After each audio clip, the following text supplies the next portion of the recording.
Selamat datang di Jils Media. Hai guys, kali ini Jils Media akan mempersembahkan video pembahasan praktis materi kamu di sekolah. Jangan lupa nonton semuanya supaya kamu bisa menyelesaikan soal-soal materi kamu di sekolah. Oke, Bismillahirrahmanirrahim. Assalamualaikum warahmatullahi wabarakatuh. Dan selamat pagi siswa Jils. Jadi selain kegiatan ini diadakan di Zoom, ada juga di YouTube ya. Jadi kalau misalkan ada yang ketinggalan pembahasan, bisa nanti dilihat videonya kembali di YouTube. Tapi sebelumnya harus di subscribe dulu YouTube Jils ya, like, komen, dan nyalakan lonceng pada channelnya Jils, supaya kalau ada info-info penting bisa kita dapat. Karena kegiatan ini itu sudah kegiatan yang kedua, kan sebelumnya kalian sudah belajar materi tentang kimia, ya kan? Jadi akan ada materi-materi berikutnya. Jadi tetap lihat info-info yang akan disampaikan di channelnya Jils ya, kayak gitu. Oke, sekarang saya akan bahas soal-soalnya.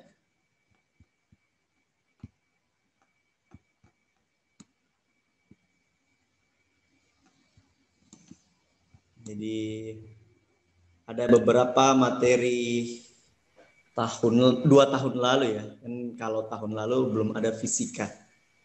Belum ada materi fisika, kimia, biologi dihilangkan. Untuk hari ini. Jadi ini ada beberapa soal yang saya munculkan, soalnya dari 2 tahun lalu, sama soal-soal beberapa tahun yang lalu. Ada juga beberapa soal SIMAK UI gitu. Intinya ini hampir sama. Ini soal-soal yang kalau kalian perhatikan soalnya itu, kalian akan sedikit banyaknya ada gambaran bagaimana bentuk soal-soal UTBK tahun ini. Mudah-mudahan sama ya, karena kan waktunya juga kayaknya itu mirip dengan 2 tahun yang lalu. Oke, jadi sebelum saya bahas, untuk semuanya yang mungkin baru lihat saya, perkenalkan saya Kak Uki. Ya, saya salah satu tentor fisika di Jils. Hari ini dimandat untuk memberi atau membahas soal fisika. Untuk soal yang pertama, itu soal tentang dimensi atau besaran pokok. Soal itu sebenarnya tidak pernah muncul di SBMPTN di beberapa tahun yang lalu. Ini soal yang pertama kali muncul pas 2 tahun lalu, pas UTBK mulai diadakan kayak gitu. Jadi ini hampir sebenarnya kalau untuk dipelajari ini jarang sebenarnya dipelajari, ini kita abaikan biasanya materinya ini, karena biasanya dia muncul itu di UN. Tapi untuk 2 tahun lalu entah kenapa dia bisa muncul. Jadi bisa saja untuk tahun ini itu akan ada soal-soal surprise juga kayak gitu bentuknya. Oke, jadi materi tentang dimensi ini sebenarnya gampang ya. Kalian cukup tahu 3 dimensi saja. Karena dari 7 besaran pokok itu kalian cukup tahu 3 dimensinya, karena itu yang paling sering muncul. Yang susahnya adalah, lagi-lagi fisika, yang susahnya itu adalah menghafal rumusnya. Kan gitu, karena banyak sekali rumus. Tapi kalau kalian sering kerja soal, pasti kalian akan terbiasa dengan soal itu. Dan rumus itu akan terhafalkan dengan sendirinya. Jadi memang syaratnya ya harus rajin kerja soal. Gitu ya. Jadi bersyukurlah kalian karena kalian sudah ikut di bimbingan belajar yang akan selalu diberi soal-soal. Jadi kalian akan lebih terbiasa lagi menjawab soal. Oke, jadi yang harus kalian perhatikan di sini adalah dimensi dari besaran panjang. Panjang itu satuannya meter kan? Panjang itu satuannya meter, dimensinya L. Terus massa itu satuannya kilogram, dimensinya M kapital. Terus waktu itu satuannya second, dimensinya T. Gitu. Jadi itu saja yang harus kalian ingat ya. Oke. Nah, yang pertama di sini di soal nomor 1, berikut ini pasangan besaran yang memiliki dimensi yang berbeda. Untuk menentukan dimensi sesuai dari penjelasan yang di sini itu kalian cukup tahu saja satuannya. Artinya gini, besaran yang memiliki satuan yang sama itu pasti punya dimensi yang sama, gitu ya. Jadi yang pertama untuk momen gaya. Momen gaya itu ini materi kelas 2 SMA ya. Untuk momen gaya itu simbolnya ini, tau sama dengan gaya kali lengan gaya. Gaya itu kan satuannya Newton. Jadi ini satuannya Newton. Terus lengan gaya itu satuannya meter. Nah, Newton itu bukan besaran pokok. Jadi kita cari dulu nilai yang satuan Newton ini sama dengan satuan yang mana di antara ketiga ini. Caranya kalian pakai salah satu rumus gaya. Bisa rumus gaya yang paling terkenal itu F sama dengan A. M dikali A. Atau rumus gaya berat juga boleh. M kali G. M ini massa. Massa itu satuannya kilogram. A ini percepatan, satuannya meter per second pangkat 2. Gitu. Berarti Newton itu setara dengan kilogram meter per second pangkat 2. Jadi nanti kita masukkan di sini satuannya. Untuk Newton itu satuannya kilogram meter per second pangkat 2. Terus dikalikan dengan meter. Berarti ini sama dengan kilogram meter pangkat 2 second pangkat 2. Kalau mau cari dimensinya berarti kilogram dimensinya M. Ini meter ini dimensinya L, berarti L pangkat 2. Terus S itu dimensinya T. Tapi kan ini dibagi jadi kita pakai minus di sini. Jadi itu dimensinya. Untuk energi kinetik EK. Energi kinetik itu satuannya joule. Joule juga tidak ada di tidak ada di besaran pokok. Jadi kita harus jabarkan satuannya itu ke dalam satuan besaran pokok. Caranya kalau mau mudah harus tahu rumusnya. Energi kinetik itu rumusnya adalah 1/2 mv pangkat 2. Ini 1/2-nya kalian abaikan saja. Terus ini M ini massa ya. V ini kecepatan di pangkat 2 kan. Berarti satuan massa ini satuannya kilogram. Terus V ini satuannya meter per second. Tapi karena pangkat 2 berarti meter pangkat 2 second pangkat 2 gitu. Nah, ini sama dengan joule. Jadi joule itu setara dengan ini. Kalau kalian perhatikan di sini satuan antara energi kinetik dan tau kilogram meter pangkat 2 per second pangkat 2 itu satuannya sama. Berarti pasti dimensinya sama. Maka jawaban pilihan A ini salah. Kayak gitu bentuknya ya. Kalau mau tentukan dimensi untuk energi kinetik gitu juga pasti sama dengan yang ini. M L pangkat 2 per T pangkat 2 atau T minus 2. Kemudian untuk bagian B, momentum linear. Momentum linear itu adalah P. Rumusnya M dikali V. Gitu. M ini adalah kilogram. V ini kecepatan, berarti meter per second. Sementara impuls itu ada rumusnya F kali delta T, ada juga bisa juga dirumuskan kayak gini. Perubahan momentum jadi M kali delta V. Berarti dia punya satuan yang sama juga, kilogram meter per second, berarti ini salah. Kemudian modulus Young. Modulus Young itu disimbolkan dengan Y sama dengan tegangan per regangan. Berarti satuan dari modulus Young itu sama dengan tegangan ya. Karena regangan ini tidak ada satuannya. Jadi dia satuannya sama dengan Newton per meter pangkat 2. Sementara tekanan hidrostatik, tekanan itu pada dasarnya satuannya adalah Newton per meter pangkat 2 juga. Karena satuannya sama berarti ini diabaikan. Kalor dan usaha itu sama-sama joule. maka ini pasti salah juga. Jadi jawaban yang benar adalah error. Momen inersia dan momen gaya. Momen gaya itu yang ini. Kalau momen inersia itu rumusnya I sama dengan MR pangkat 2. Jadi I sama dengan MR pangkat 2. M ini massa, ini jari-jari. Berarti ini kilogram meter pangkat 2. Kan beda ya dengan ini. Maka jawabannya error. Untuk nomor 1 ada yang mau ditanyakan? Atau jelas? Audi masih, ini soal untuk nomor 1 aman ya. Harusnya sih bisa dijawab dengan benar. Apalagi untuk kalian semua yang sudah mempersiapkan diri dari lama.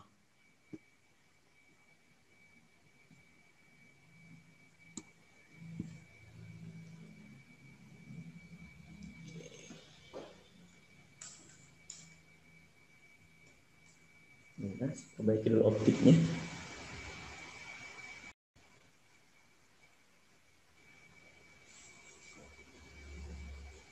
Nomor 2, ini soal tentang kinematika. Posisi suatu benda sepanjang sumbu X mengikuti persamaan XT sama dengan minus 6T tambah 2T pangkat 2. Dengan satuan untuk posisi X adalah meter dan waktu T adalah detik. Pada selang waktu dari T sama dengan 1 sampai T sama dengan 3, perpindahan dan percepatan rata-rata benda tersebut berturut-turut adalah berapa? Jadi ini soal yang muncul juga 2 tahun lalu ya. Ini kalau cari perpindahan itu adalah perubahan posisi akhir dikurang posisi awal. Nih, karena di sini di soal yang diketahui adalah fungsi posisinya, maka kalian cari posisi akhirnya itu dengan cara mensubstitusi nilai T sama dengan 3 ke persamaan ini. Berarti kalau kita substitusi langsung ke persamaan ini, X2 sama dengan berapa dek? Minus 6 dikali 3 ditambah 3 pangkat 2. Nah, ini untuk X2-nya. Terus cari X1 minus 6 dikali 1 ditambah 2 kali 1 pangkat 2. Berarti nanti dapat berapa nih? Minus 6 dikali 3 minus 18 ditambah ini berapa? 3, 9, 18 ya. Ini dikurang minus 6 ditambah 2. Berarti ini habis ya, minus 18 tambah 18 habis. Dikurang minus 6 tambah 2 ini minus 4. Minus kali minus jadi positif. Berarti ini perpindahannya adalah 4 meter. Berarti ini dan ini salah. Berarti pilihannya sisa 3. Kemudian untuk mencari percepatan rata-rata. Untuk mencari percepatan rata-rata itu kita pakai persamaan ini deh. A sama dengan delta V per delta T. Delta V-nya itu kita cari fungsi kecepatannya, kemudian substitusi nilai T sama dengan 3 ke fungsi kecepatan itu. Ya, berarti kalau ini saya cari fungsi kecepatannya, berarti saya harus turunkan. Nah, kalau diturunkan itu kayak gimana?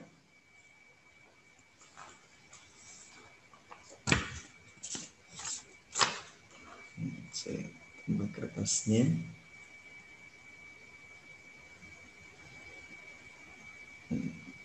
Jadi kita cari dulu fungsi kecepatannya. V sama dengan, ini diturunkan jadi dx dt ya. Kalau ini saya turunkan berarti sisa minus 6 ditambah berapa? 4T. Terus dari fungsi ini kita cari V2-nya. V2 sama dengan, substitusi saja nilai T sama dengan 3 ke persamaan. Berarti minus 6 ditambah 4 kali 3, 12. Kita dapat 6. Terus cari V1-nya lagi. Sama dengan minus 6 ditambah 4. Berarti sama dengan minus 2. Nah, kalau sudah, kita masukkan ke sini. Delta V-nya adalah V akhir dikurang V awal. Akhirnya 6, awalnya minus 2, berarti 6 kurang minus 2. Berarti 6 kurang minus 2, kurang minus 2, dibagi delta T-nya dari 1 sampai 3, berarti ini 2. Maka 6 kurang minus 2 itu 8, dibagi 2 sama dengan 4, berarti jawabannya bravo. Oke? Bisa dipahami atau ada yang mau ditanyakan? Silahkan.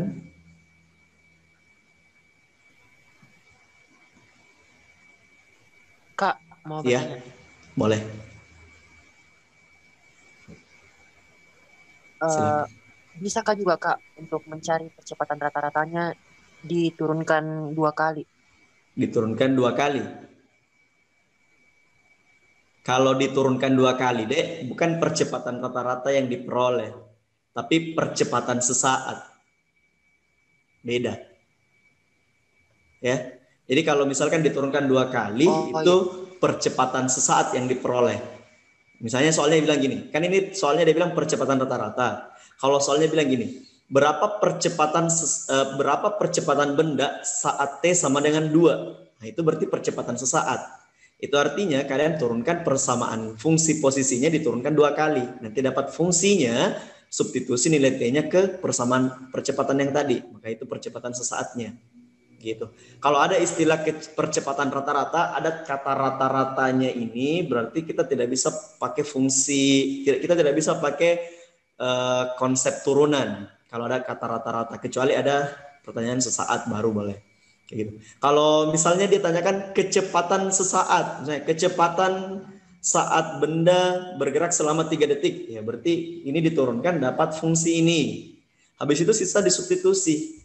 Gitu. Jadi intinya adalah gini, kalau ada kata sesaat berarti kita mainnya turunan, cari fungsinya. Habis itu disubstitusi. Tapi kalau misalkan rata-rata yang dia pakai berarti kita pakai persamaannya. Jelas ya? Oke. Ya Kak, jelas-jelas ya. Kalaupun misalnya kalian turunkan 2 kali dan dapat hasilnya sama, itu kebetulan. Nah, jadi jangan dianggap sebagai, jangan dijadikan patokan itu. Saya lanjut ke nomor 3. Nomor 3, sebuah balok bermasa 5 kg didorong dengan atau oleh suatu gaya konstan horizontal 35 Newton. Balok bergerak di sepanjang lantai mendatar kasar. Kalau dia bilang kasar berarti ada gaya geseknya. Dengan laju sebagai fungsi waktu seperti ditunjukkan pada grafik. Ini kalau kurang jelas, ini nilainya ini 5, ini 2,5, ini 0,5, dan ini 1,0. Ya, kalau kurang jelas. Terus pertanyaannya ini, jika percepatan gravitasinya 10 meter per second pangkat 2, maka koefisien gesek kinetik antara balok dan lantai adalah. Jadi ini nomor 3 soal tentang dinamika gerak, hukum Newton. Karena ini bendanya sudah bergerak, berarti kita pakai hukum Newton yang kedua. Sigma F sama dengan A. M dikali A. Sigma F-nya, ini kalau misalkan kita coba gambarkan, bentuknya itu kurang lebih seperti ini. Anggaplah ini lantai mendatarnya, terus bendanya ada di sini. Benda ini didorong dengan gaya konstan yang nilainya sama dengan 35 yang ada di soal. Gitu. Karena lantainya kasar, berarti ada gaya geseknya, Dek. Ke kiri berlawanan arah, gesek. Gitu. Nah, ini bendanya bergerak di sumbu X-nya atau di sejajar dengan garis horizontalnya. Maka kita cuma pakai gaya-gaya yang bekerja di sumbu X. Walaupun ini ada beratnya, ada gaya normalnya, itu kita tidak gunakan. Nah, ini sigma F-nya ada 2, F dan F gesek. Karena arahnya berlawanan, berarti nanti di sini kita kurangkan F dikurang F gesek itu sama dengan M dikali A. Nilai koefisien gesek kita bisa peroleh dari nilai gaya geseknya. Terus nilai percepatannya kita dapat dari mana? Kita dapat dari grafik. Percepatannya kalian cari pakai persamaan GLBB, delta V per delta T. Delta V per delta T-nya terserah kalian mau ambil nilai yang bawah ini atau nilai yang atas. Kayaknya lebih bagus kalau pakai yang atas. Delta V-nya itu dari 0 sampai 5, berarti 5. Delta T-nya itu dari 0 sampai 1, berarti 1. Maka kita peroleh percepatannya sama dengan 5 meter per second pangkat 2. Berarti masukkan ke sini deh. Ini 35 dikurang F gesek sama dengan masanya 5, percepatannya 5. Berarti kita peroleh gaya geseknya adalah 35 dikurang 25, itu 10 Newton. Gitu. Nah, untuk dapatkan nilai koefisien gesek, itu rumusnya mu dikali N. Sama dengan 10. Jadi saya gambar sini. Mu untuk gaya normal pada gambar ini karena tidak ada gaya normal itu kan dia bekerja di sumbu Y. Dan gaya-gaya yang bekerja di sumbu Y di sini cuma gaya normal dan gaya berat. Artinya gaya normal yang dimiliki benda itu sama dengan beratnya. Karena masanya 5, berarti beratnya 50. Ini 50 dan 10. Berarti N mu sama dengan 10 per 50. 1/5. Berarti jawabannya bravo. Oke, ada pertanyaan lagi? Aman, Kak. Aman, oke. Suka ini kalau siswanya cerdas. Tunggu dulu, Kak. Saya mau tanya. Oh, boleh. Ini FG-nya kenapa diubah jadi mu kali N? Karena kita mau cari koefisien gesek. Nilai mu yang kita mau cari. Mu di sini. Mu sama dengan 10 per 50. Sama dengan 0,2. Andai saja nilai yang ditanyakan adalah gaya gesek saja, ya sudah berarti mentok sampai di sini. Selesai sampai di 10. Oh iya. Oke ya. Terima kasih. Ada lagi? Ada ya? Boleh bertanya via audio atau chat Zoom.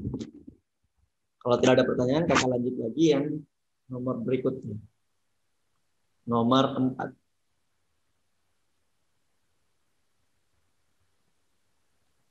Mungkin ini ada nih beberapa di antara kalian yang sudah pernah lihat soalnya. Ini soal UTBK 2 tahun yang lalu. Sebuah silinder bermassa 5 kg dengan jari-jari 50 cm. Ini jari-jarinya 50 cm atau 0,5 meter.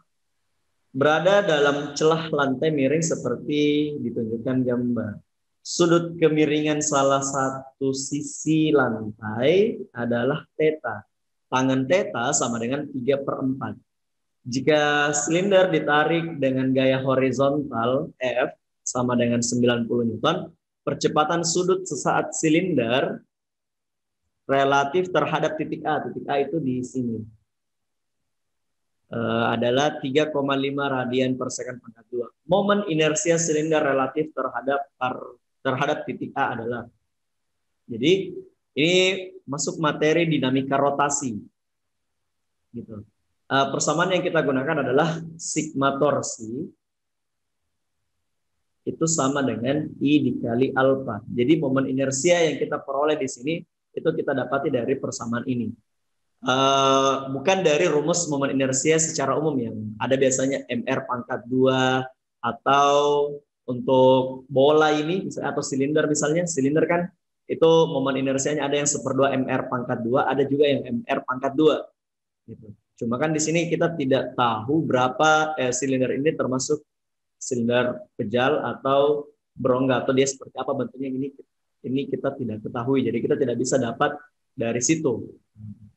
Jadi kita pakai persamaan yang ini. Sigma torsi sama dengan I dikali alfa. Nah, gaya-gaya yang bekerja pada bola ini ada 2. Ada gaya F di arah kiri dan ada gaya berat. Ini saya gambarkan gaya beratnya itu ke bawah pastinya. Karena ini ketika bendanya ditarik, maka pasti ini bolanya akan bergerak itu sejajar di sini. Sama dengan di arah ini.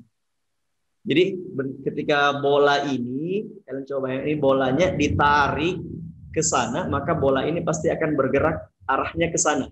Tidak mungkin langsung bergerak ke kiri, karena di sini ada celah yang menghambatnya. Jadi dia akan bergerak ke arah sana. Maka gaya-gaya di sini kita harus proyeksinya di sepanjang sumbu ini. Gitu. Karena di sini ada F dan W, jadi kita proyeksinya kayak gini. Ini sigma torsi kita pakai rumus gini, sigma F dikali R sama dengan I dikali alfa. Sigma F-nya di sini ada 2, ada F sin theta dan ada W cos theta.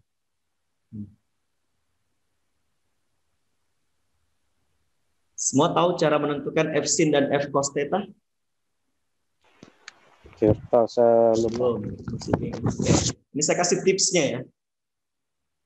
Ini saya kasih tipsnya, bentuknya kayak gini deh. Kalau kita mau tentukan dia sin atau cos, terus bentuknya seperti ini, itu yang pertama adalah kita harus buat dulu gambar gini. Ini untuk sumbu X dan sumbu Y. Ini untuk sumbu X dan sumbu Y. Kemudian ini karena kita mau proyeksi ke arah sana, berarti kita buat lagi garis di sini. Terus untuk garis miring yang ini kita buat sejajar di sini. Jadi anggaplah ini lingkaran. Lingkaran ini kita bagi 8. Ada untuk sumbu X dan sumbu Y secara seperti biasanya. Terus dibagi 2 lagi. Ini itu sejajarnya dengan ini. Dan yang ini itu sejajar dengan garis ini. Nah sekarang kalau digambarkan sudutnya di sini ya. Berarti itu sama dengan sudut yang ada di sini. Theta. Nah, theta ini dalam matematika berarti itu sama dengan sudut yang ada di sini, sama dengan yang ada di sini, sama dengan yang ada di sini juga. Gitu. Nah, gaya-gaya yang ada di sini adalah ini F ke kiri tadi. Gitu. Kemudian mana lagi? Ada W sini ke bawah. Kan gitu ya. Nah, ini F-nya kita mau proyeksi ke sini kan. Ini W-nya kita mau proyeksi ke sini. Nah, caranya ini lihat. Karena sudut ini berada di samping W, maka ini W cos theta. Karena di matematika cos itu adalah sisi samping per miring. Jadi kalau dia berada di samping, maka pakai cos. Sekarang ini, untuk F ini yang kalian perhatikan segitiga yang ini deh. Yang mengapit gaya ini. Nah, ini yang F di sini kan dia tidak berada di samping sudut, tapi F yang ini ya, gaya yang di sini itu tidak berada di samping sudut. Sudut ini yang kita maksud, bukan yang ini. Karena kita ambil segitiga yang ini. Segitiga yang ini. Nah, kalau yang ini, segitiga yang kita ambil adalah yang ini. Cara menentukan segitiga yang mana yang kita pakai? Segitiga yang mengapit 2 gaya yang kalian mau tentukan. Jadi kalau misalnya kita mau cari W-nya, berarti lihat garis ini. Karena ini di samping sudut, maka pakai cos. Kalau saya mau cari F-nya, berarti lihat ini. Karena ini tidak di samping sudut, berarti ini pakai sin. Makanya ini F sin theta. Nah, sin itu depan per miring, gitu ya. Saya singkirkan dulu. Kemudian kita masukkan di sini. Karena arah F sin dan W cos itu berbeda, jadi dikurangkan F sin theta dikurang W cos theta. Ini sigma F-nya dikali jari-jari itu 1/2, 0,5 kan? Sama dengan momen inersia yang dicari dikali percepatan sudutnya 3,5. 3,5. 3,5 ini saya percantik bentuknya itu sama dengan 35/10 atau 7/2. Sengaja saya buat begini supaya ada yang bisa kita coret. Kemudian kita masukkan nilainya. F-nya 90. Sin theta, kalau tangen theta sama dengan 3/4. Ini kan tangan itu depan per samping. Berarti ini depannya 3, sampingnya 4, miringnya pasti 5. Berarti sin theta itu sama dengan 3/5 dikurang beratnya karena masanya 5 berarti ini 50. Cosnya berarti 4/5 dikali dengan 1/2. Ini 1/2-nya kayaknya bisa saya coret sama yang 2 di sini. Berarti ini langsung sama dengan 7i. Yang bisa kita coret. Ini sama ini. Berarti ini berapa nih?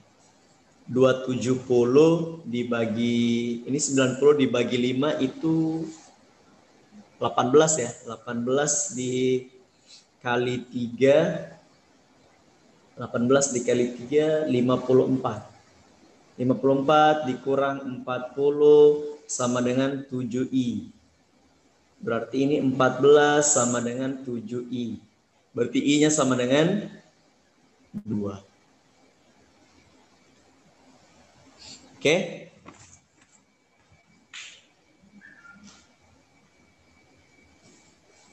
Gitu. Ada pertanyaan?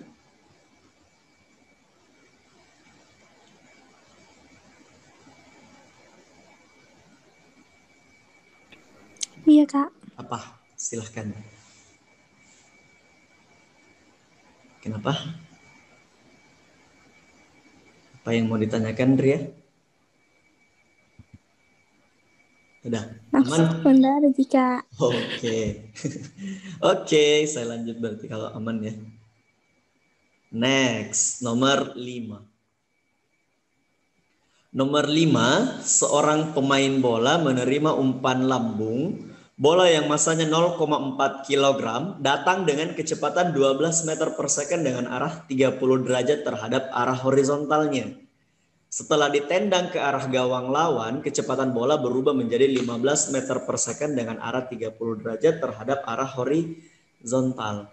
Jika bola tersebut bergerak dengan arah yang berlawanan dan waktu kontak bola dengan kaki adalah 0,01, maka gaya yang diterima bola dalam arah vertikal adalah, ini kalau kita pahami soalnya, kita coba gambar kayak gini bentuknya. Ada bola ini, ada bola, anggaplah dia datang dari kiri, terserah mau dari kiri atau dari kanan. Ini bolanya. Terus dia datang di sini. Nah, orang di sini gambar dari kaki ke kepala. Ini orangnya kurus. Orang ini ternyata menendang juga bolanya. Gitu. Nah, ini bolanya kan datang dengan kecepatan berapa deh? Kecepatan 12 meter per second dengan arah 30 derajat terhadap arah horizontal. Ini arah horizontalnya, berarti ini sudutnya 30. Terus bolanya datang dengan kecepatan 30. Ini kecepatannya 12 ya. Begitupun untuk yang di sini. Nanti kecepatannya yang ke bawah itu 12. Jadi terus setelah itu ditendang ke arah gawang lawan. Kecepatan bola berubah menjadi 15 meter per second dengan arah 30 derajat terhadap horizontalnya lagi. Berarti kayak gini. Bola pertama itu punya komponen kecepatan di sumbu X dan di sumbu Y. Untuk V1X-nya itu adalah V1 cos 30. Untuk sumbu Y-nya V1Y itu V1 sin 30. Terus setelah ditendang, bolanya itu bergerak berlawanan arah dengan kecepatan V2X sama dengan V2 cos 30 dan V2Y-nya itu V2 sin 30. Nah, pertanyaannya adalah jika waktu sentuhnya segini, maka gaya yang diterima bola dalam arah vertikal. Berarti yang kita gunakan cuma arah vertikalnya. Maka ini masuk dalam materi momentum dan impuls. Jadi impuls itu adalah perubahan momentum. Impuls adalah perubahan momentum. Impuls dirumuskan dengan F dikali delta T. Sama dengan M dikali delta V. F-nya ini yang kita pakai adalah FY-nya. Ini delta T-nya adalah lama waktunya si bola bersentuhan dengan sumber gayanya, si kaki. M dikali delta V. Delta V-nya ini yang kita pakai delta V di sumbu Y. Yang namanya delta V akhir kurang awal. Akhirnya berarti yang ini ya, V2 sin 30. V2 itu nilainya 15, sin 30 itu 1/2, berarti V2-nya ini 7,5. Berarti saya tulis di sini 7,5. Bernilai positif karena dia ditendang bergerak ke atas. Terus dikurang V1Y-nya ini 12 sin 30 berarti 1/2, berarti 6 ya.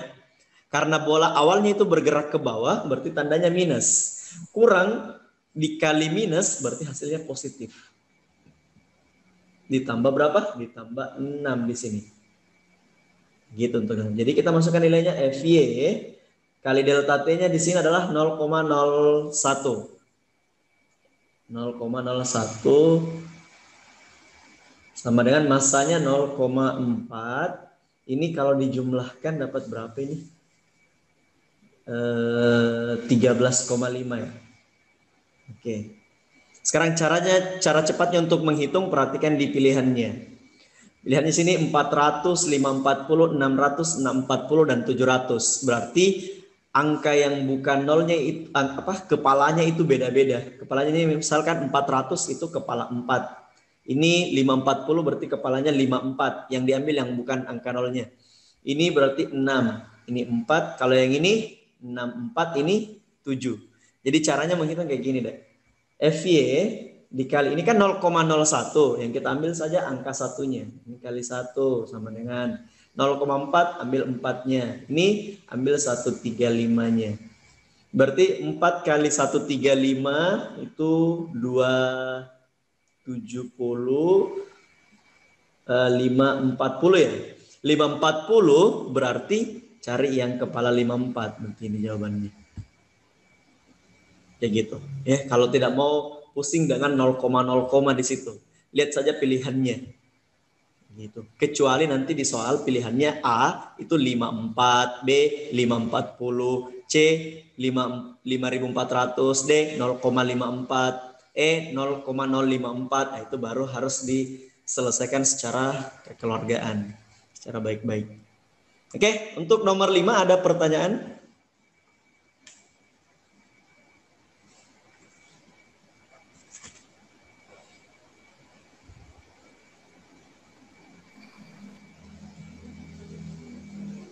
Aman. Jadi ini yang dipakai cuma di sumbu Y saja ya. Kalau misalkan bukan sumbu Y yang dipakai, berarti kita ambil resultannya semuanya. Yang 12 dan 30. Kita dapat dua gaya, FY dan FX. Terakhir nanti dicari resultan antara keduanya. Oke? Nah, tidak ada pertanyaan, saya lanjut ke nomor 6. Nomor 6, kawat jenis A dan B memiliki panjang dan diameter yang sama dengan modulus yang berbeda. Kalau modulus yang berbeda berarti jenisnya beda. Jika diberi beban bermassa M, kawat A meregang sejauh X, sedangkan kawat B meregang sejauh 0,5 X. Apabila kawat A dan B disambung, kemudian diberi beban M, maka pertemuan panjang keseluruhan. Ini materi tentang elastisitas. Itu berhubungan dengan hukum Hooke juga. Ada pegas-pegas juga. Ini kalau ada istilah disambung, berarti itu kan disusun seri. Nah, berarti kita harus tahu konstanta konstanta pegasnya, gitu, atau konstanta kawatnya. Masalahnya di sini di soal bukan konstanta pegas yang dia gunakan, tapi modulus yang. Kita harus cari hubungan antara konstanta pegas atau konstanta kawat atau konstanta benda elastis itu sama dengan modulus yang dikali A per L. Gitu. Ini karena panjang dan diameter yang menunjukkan itu luas permukaannya sama, berarti untuk membandingkan antara konstanta pegas kawat A dan B, itu kita sisa lihat modulus siangnya saja. Jadi ini kita abaikan. Jadi kita cari modulus siangnya. Nah, persamaan untuk modulus siang itu adalah tadi kita singgung itu sama dengan modulus elastisitas tegangan per regangan. Tegangan itu F per A. Regangan itu delta L per L. L-nya naik ke atas. Nah, ini untuk menentukan perbandingan antara modulus siang untuk kawat A dan B, perhatikan di persamaannya. Karena panjang dan luasnya lagi sama ya, jadi kita abaikan saja ini. Terus beban yang digantung itu sama-sama M, berarti kita abaikan gaya yang menarik pegasnya. Berarti kita sisa lihat hubungan antara modulus siang dan pertambahan panjangnya. Di sini berbanding terbalik. Berarti kalau kita mau cari modulus siang untuk kawat A dan modulus siang untuk kawat B itu sama dengan delta L atau pertambahan panjang untuk si modulus siang B, dan ini delta L untuk modulus siang atau kawat jenis A. 255 403.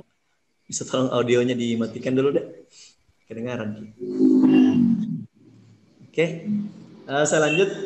Ini di soal kalau misalkan bebannya M, kawat A meregang sejauh X, dan kalau ditarik kalau kawat B dia meregangnya sejauh 0,5 X. Berarti delta LB-nya ini 0,5 X.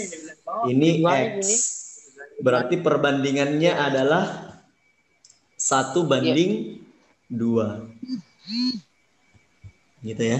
Jadi perbandingannya 1:2. Nah, untuk mendapatkan mau taruh perbandingan antara kawat A dan kawat B, karena sama dengan perbandingan modulus siang, berarti kita bisa ambil kesimpulan seperti ini. Kesimpulannya saya tulis di sini ya. Perbandingan antara modulus siang untuk kawat A dan kawat B itu sebanding dengan modulus siangnya, berarti nilainya sama dengan 1:2. Sekarang kalau kita mau tentukan konstanta gabungannya, berarti kita buat gini. K total itu kalau seri itu rumusnya 1/1 atau langsung ditambah. Langsung ditambah itu untuk resistor deh. Kalau pegas beda. Jadi dia pakai yang 1/1. Karena ini dua pegas, berarti kita pakai cara cepatnya saja gini. Cara cepatnya adalah kali per tambah. Yang dikalikan adalah K1, K2, yang ditambahkan K1, K2. Berarti ini sama dengan 1 dikali 2 per 1 ditambah 2. Berarti perbandingannya adalah 2, bukan perbandingan. Nilai K totalnya adalah 2/3. Berarti untuk menentukan pertambahan panjang keseluruhan, itu kita bandingkan ini. Kita bandingkan kawat total rangkaiannya dengan yang gampang mana ya? Yang kawat A. Jadi kita buat gini. Ini jawabannya. Berdasarkan rumus F sama dengan K kali delta X. Hukum Hooke ini K kali delta X. Karena panjangnya itu beban yang digantung itu sama, M. Berarti kita bandingkan K dengan delta X. Delta X itu perubahan panjang atau delta L di sini. Nah, ini hubungannya adalah berbanding terbalik. Jadi kalau misalnya saya mau cari pertambahan panjang untuk keseluruhan, saya bandingkan dengan pertambahan panjang untuk kawat A saja, itu saya pakai di sini KA banding K keseluruhan. Yang nilainya sama dengan KA itu konstantanya A tadi berapa? 1. Keseluruhannya 2/3. 2/3, 3-nya naik ke atas. Jadi kita peroleh 3/2. 3/2 itu 1,5 X. Kayak gitu ya caranya. Kalau misalkan ada di antara kalian bilang, Kak bisa nggak saya langsung jumlah saja ini X dan 0,5 X gitu. Sebenarnya untuk ini kebetulan benar karena masanya sama. Kalau masanya beda berarti tidak boleh langsung ditambah. Gitu, makanya saya kasih caranya. Oke? Sampai di sini aman? Aman, Kak. Saya lanjut ke nomor 7 kalau begitu.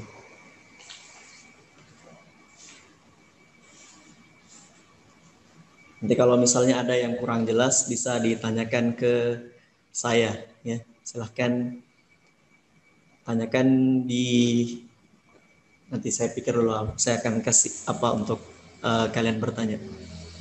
Ya. Oke, untuk nomor 7 dulu kita jawab. Ini nomor 7 soalnya tentang gelombang. Dua balok kayu kecil A dan B terapung di permukaan danau. Jarak antara keduanya adalah 150 cm. Ketika gelombang sinusoidal menjalar pada permukaan air teramati bahwa pada saat T sama dengan 0, balok A berada di puncak sedangkan balok B berada di lembah. Keduanya dipisahkan satu puncak gelombang. Pada saat T sama dengan 1 detik, balok A berada di titik setimbangnya pertama kali dan sedang bergerak turun. Manakah pernyataan yang benar? Jadi kalau UTBK itu biasanya kayak gitu ya, manakah pernyataan yang benar? Ini. Biasanya sebenarnya soalnya mudah, cuman tetap kita harus pakai konsepnya, harus tahu konsepnya juga. Bukan cuman rumus yang harus kalian hafalkan. Jadi kalau ada soal kayak gini, itu yang pertama kalian lakukan adalah kalian coba gambarkan bentuk gelombangnya. Jadi buat saja bentuk gelombang sebanyak mungkin, terserah. Saya buat sampai sinilah. Gitu. Kemudian gambarkan ini dua balok A dan B. Katanya si A itu berada di puncak. Jadi kita gambar di sini untuk balok A-nya. Terus si B itu berada di lembah. Berarti bisa di sini, bisa di sini. Nah, ini kalian perhatikan dulu, keduanya dipisahkan satu puncak. Kalau kalian pasang di sini berarti salah. Jadi kalian harus pasang dia di sini. Gitu. Jadi ini balok B-nya. Kemudian dia bilang gini, ini saat T sama dengan 0 ya. Saat T sama dengan 1 detik, berarti 1 detik setelah dia bergerak, balok A berada di titik seimbang. Berarti dia berada di titik seimbang ini. Seimbang pertama kali, di sini. Dan sedang bergerak turun, berarti benar ya di sini. Berarti dari puncak sampai ke sini, sampai ke titik seimbang itu butuh waktu 1 detik. Dari situ sebenarnya kita bisa dapat periodenya, Dek. Periode itu adalah waktu yang dibutuhkan benda atau gelombang untuk melakukan satu gelombang. Waktu yang dibutuhkan untuk satu gelombang. Kalau di sini waktunya itu 1 detik dan ini cuma membuat 1/4 gelombang saja karena satu gelombang itu gini, 1 puncak, 1 lembah. Sementara ini bukan 1 puncak tapi setengah puncak. Berarti nanti ini cuma 1/4 puncaknya, 1/4 gelombangnya. Nah, gitu. Jadi dari situ kita bisa ambil kesimpulan bahwa periodenya itu T sama dengan T per N. T-nya itu sama dengan 1 detik, N-nya ada 1/4 gelombang, berarti 1/4. 4-nya naik ke atas. Berarti periodenya 4 second atau frekuensinya 1/4. Kan 1/4. Gitu. Bisa juga langsung dari konsep tadi. Kalau frekuensi itu adalah banyaknya gelombang yang terbentuk dalam 1 detik. Kalau 1 detik ini sudah membentuk 1/4, berarti frekuensinya 1/4. Berarti kayaknya sudah ada jawabannya di pilihan. Yang benar adalah Charlie. Gelombang frekuensi gelombang adalah 0,25 Hz ini. 1/4. Kalau untuk menentukan yang bagian A, kenapa salah? Gelombang air memiliki panjang 200 cm. Ini maksudnya panjang gelombangnya. Jadi itu kalian tentukan panjang gelombangnya. Berarti kan di soal itu diketahui ini yang 150 itu dari sini. Dari A sampai ke B. Nah, dari A sampai ke B itu terbentuk berapa gelombang? Ada dari sini 1 tambah setengah, berarti 1/2. 1/2 gelombang itu panjangnya 150. Berarti kalau 1 gelombang 100 cm. Maka ini salah. Kalau ini pada saat T sama dengan 1, balok B berada di titik seimbang. Harusnya kalau ini turun seperempat getaran, ini naik juga sampai di sini titik seimbang. Berarti mungkin juga ini benar, tapi sedang bergerak turun. Nah, ini salah. Harusnya dia bilang bergerak naik. Amplitudonya ini tidak bisa ditentukan karena tidak ada simpangannya. Balok A akan kembali berada di puncak dalam 3 detik. Berarti kalau dia mau kembali ke puncak itu dia butuh berapa ini? Balok A akan kembali berada di puncak pada saat T sama dengan 3 detik. Pada saat T sama dengan 3 detik berarti sini 1, 2, 3. Nah ini di sini. Gitu. Jadi bukan di puncak, makanya error salah. Kak, bisa kita ulang kenapa tadi N-nya seperempat? Oke. N itu jumlah getaran. Satu getaran itu deh satu bukit, satu lembah. Jadi ini yang saya arsir ya. Ini satu gelombang. Bagaimana kalau saya bagi 2 ini deh? Berarti ini berapa? Ini 1/2. Ini berapa? Ini juga 1/2. Kan gitu. Nah sekarang lihat dari A sampai sini. A sampai dari puncak sampai ke lembah itu bukan setengahnya. Tapi setengah dari setengah. Makanya 1/4. Oke, aman? Jadi gitu ya, Rofila Asjad. Jadi 1/4-nya itu dari 1/4 gerak, 1/4 getaran yang dia buat. Oke. Kalau tidak ada lagi, kita lanjut ke nomor berikutnya. Nomor 8 deh. Nomor 8. Pernyataan-pernyataan yang benar dari superposisi gelombang Y1 sama dengan 3 cos itu dan Y sama dengan itu adalah. Jadi kita mau tentukan yang mana ini yang benar. Ini laju rambat gelombang, ini materinya tentang gelombang lagi. Laju rambat gelombang 1 lebih kecil dari laju rambat gelombang 2. Laju itu kan rumusnya gini ya, V sama dengan lambda dikali frekuensi atau lambda dibagi periode. Tapi kalau misalkan dia bentuknya dalam persamaan simpangan, berarti saya lebih sarankan kalian menggunakan rumus koefisien T per koefisien X. Jadi kalau mau cari V-nya itu pakai rumus ini deh, koefisien T per koefisien X. Nah, lihat nih ini persamaan 1. Ini koefisien T-nya omega, koefisien X-nya 2K. Berarti kalau mau cari V1-nya itu sama dengan omega per 2K. Kalau cari V2 di situ adalah omega per K. Berarti ini omega per K, ini omega per 2K atau setengahnya. Berarti ini lebih kecil ya, 1 lebih kecil. 1 lebih kecil. Oh, ini berarti pernyataan 1 benar. Kalau pernyataan 1 benar, berarti pernyataan 3 benar. Beda fase kedua gelombang tidak konstan karena sudut awalnya beda. Ini ada yang 7pi, ada yang minus pi. Terus untuk yang kedua, intensitas kedua gelombang berbeda. Intensitas kedua gelombang itu sebanding dengan energinya. Berarti kalau mau tentukan energi gelombang, ya kita lihat dari sini. Energi itu sama dengan 1/2 Ka pangkat 2. K itu bukan nilai K yang ini, tapi konstanta pegas atau konstanta elastisitasnya. Nah, itu sama dengan M dikali omega pangkat 2. Dikali A pangkat 2. Gitu. Kemudian ini omega itu sama dengan 2πf. Ya, atau ini omeganya kan sebetulnya ada di soal. Karena omeganya sama berarti kita abaikan saja ini omeganya. Masanya juga kita abaikan. Berarti untuk menentukan energi yang sama atau tidak kita lihat amplitudonya. Karena persamaan 1 dan simpangan 1 dan simpangan 2 itu punya amplitudo yang berbeda.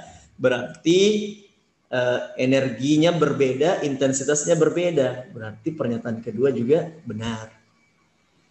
Terus arah rambat kedua gelombang sama. Lihat tanda di sini. Minus, ini positif. Berarti ini salah. Berarti jawabannya alfa.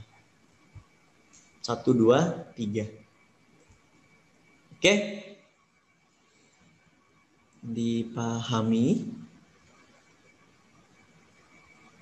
Kak, Iya. bisa nggak diulang tiba poin ketiganya itu kenapa benar? Beda fase kedua gelombang itu tidak konstan karena sudut fasenya beda. Ini bukan sudut fase, sudut awalnya. Ini. Karena ada persamaan gini, Y sama dengan yang biasanya itu kalau di persamaan gelombang yang umum itu cuman gini, A karena ini pakai cos ya kita pakai cos juga, cos omega T plus minus KX atau KX plus minus omega T. Nah, ini biasanya secara umum, tapi biasanya juga ada kayak gini deh. Plus minus juga theta awal. Theta awal itu sudut fase awalnya. Nah, kalau misalkan fasenya beda, sudut awalnya beda, berarti beda fasenya juga akan tidak konstan nilainya. Gitu. Ya. Kalau fase awalnya sama, berarti nanti dia akan memiliki fase yang sama, konstan. Kalau sudut awalnya sama.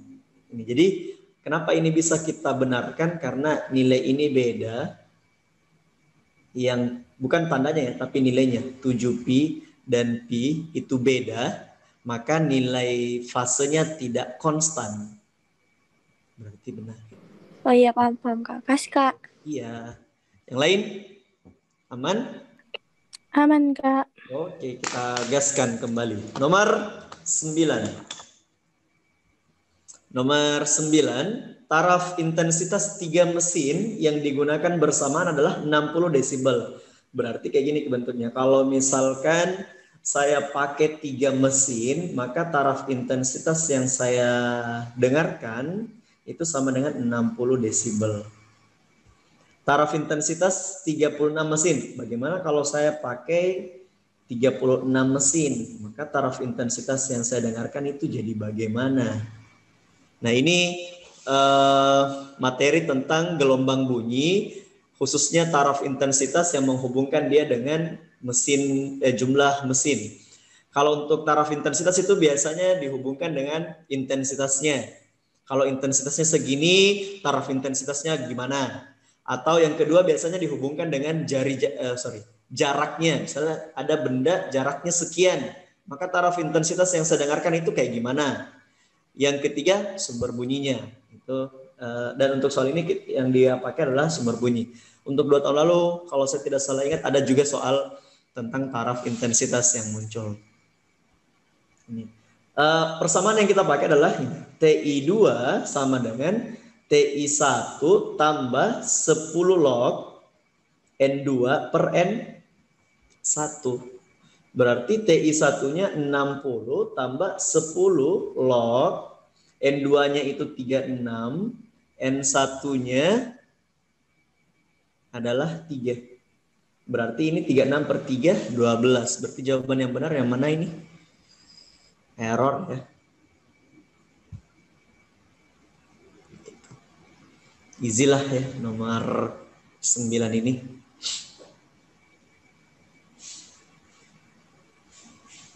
Gimana? Ada pertanyaan? Kak, kenapa N1-nya 3? Oke, ini di soal deh. Taraf intensitas 3 mesin. Gitu. Jadi N1-nya 3. Ini, saya biasanya gini ada di soal. Ini saya sarankan kalian pakai persamaan yang ini ya. Kalau mau menjawab soal taraf intensitas. Karena biasanya ada di soal itu dia pakai persamaan kayak gini deh. TI2 sama dengan TI1 tambah 10 log N saja. Gitu. Sebenarnya bisa digunakan, tapi kalian harus paham lagi N itu maksudnya apa. Nah, gitu. Jadi N itu bukan nilai yang 36 ini. Tapi N itu adalah perbandingan antara jumlah pada keadaan akhir dibandingkan dengan jumlah mesin pada keadaan awal. Kayak gitu. Karena biasanya soal itu awalnya selalu 1, misalnya sebuah mesin intensitasnya segini, sebuah. Makanya biasanya 1. Biasanya N-nya langsung yang diambil yang ini 36-nya, maka itu bisa salah. Kayak gitu ya. Jadi mending pakai yang ini. N2 per N1. Kalau ini boleh, tapi harus pahami baik-baik N itu maksudnya apa. Jadi pertanyaannya Hasna adalah N1-nya 3 itu dari jumlah mesinnya di soal. Gimana?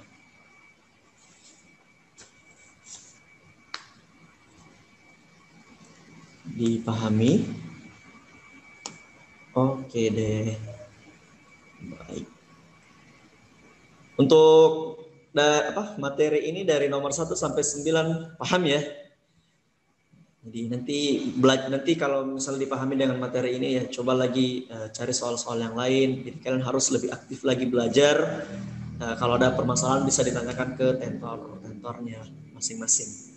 Oke, saya lanjut ke nomor 10 deh.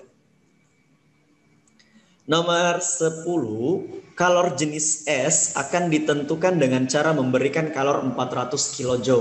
Jadi kita mau panasi benda, kita panasi benda itu dengan energi sebanyak 400 kJ. Pada 2 kg es bersuhu minus 10. Jika kalor leburnya segini, setelah terjadi kesetimbangan termal itu maksudnya sudah tidak ada lagi kalor yang diserap dan tidak ada lagi kalor yang dilepas. Jadi yang 400 ini sudah cukup untuk meleburkan 0,9 bukan 0,9 ya, tapi yang tersisa 0,9-nya. Berarti kalau awalnya 2 berarti yang melebur cuma 1,05 saja yang bisa dia leburkan. Maka kalor jenis S pada percobaan tersebut adalah berapa? Jadi kalau kalian perhatikan di sini pilihannya itu semuanya dalam satuan joule per kilogram. Sementara ini energinya kilojoule.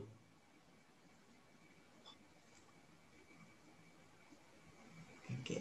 Jadi ini yang nomor 10. Kita buat gini. Kalor yang diterima oleh S itu sama dengan, karena suhu S itu punya suhu minus, berarti kalor yang 400 ini digunakan oleh S-nya untuk mengubah suhunya dulu. Berarti rumusnya MC delta T. Setelah naik suhunya dari minus 10 menjadi 0 karena ada yang tersisa berarti ada yang melebur.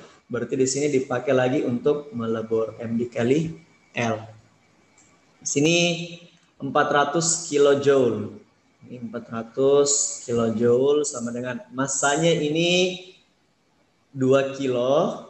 Kalor jenisnya kita mau cari, delta T-nya 10 ditambah masanya di sini, ini massa bukan massa yang 2 kilo ya, tapi massa yang melebur.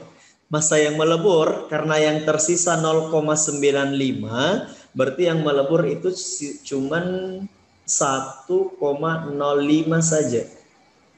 1,05 dikali kalor leburnya 340 kilojoule. Berarti kan ini kilojoule. Berarti nanti nilai yang di sini juga dalam satuan kilojoule. Berarti saya buat seperti ini nah. Ini pindah ke sini. 400 kilojoule dikurang hasilnya ini berapa deh? 340 dikali 1,05 itu berapa ya? Kenapa 1,05 Kak? 1,05 itu awalnya kan ini 2. Terus yang tersisa 0,95. Berarti 1,05 ini massa yang melebur. Massa S yang melebur itu selisihnya deh. 2 dikurang 0,95. Jadi 1,05 ya. Nah, dapat di sini 357 sama dengan ini 20C. 20C. Ini berapa ini? 43 ya? 43 kilojoule. 43.000 kita ubah ke joule sama dengan 20C. Berarti C itu 43 dibagi 2. 43 dibagi 2 itu sama dengan berapa? 215 ya? 21,5. Ya, jadi 21,5 itu berarti jawabannya adalah delta.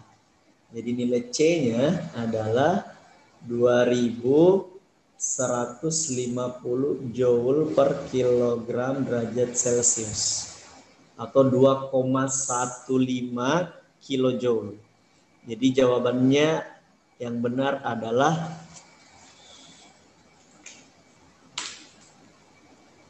delta.